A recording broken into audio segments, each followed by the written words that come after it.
sa naglalakiang ilaw ng Toyota Arena sa Tokyo nitong November 24, 2025. Muling umangat ang pangalan ng Amerikanong boksingero na si Raiz Salim matapos siyang talunin via unanimous decision ang pambato ng Japan na si Mikio Iron Fist Nakano. At kung may taong halos hindi mapantayan ng tuwa, yun ay walang iba kundi itong si Sean Gibbons, ang head ng Manny Pacquiao Promotions, na kitang-kita na labis ang galak sa kabiguan ng Japanese rising star at tagumpay ng kanyang mandirigma sa 12-round International Boxing Federation Final World Title Eliminator. Ipinakita ni Halim ang napakataas na antas ng karanasan at talino sa ring. Hindi nadala sa agresyon ni Nakano, gumamit siya ng maingat na paggalaw, precision kontrapukol at matibay na depensa. Si Nakano, na kilala sa bansag na Manos de Acero o Iron Fist, ay hindi makakuha ng malinaw na bintahe.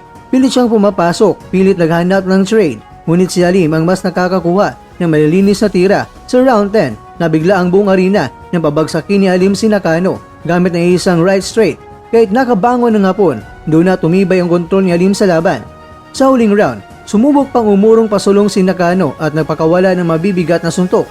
Ngunit hindi ito naging sapat upang mabawi ang mga puntos.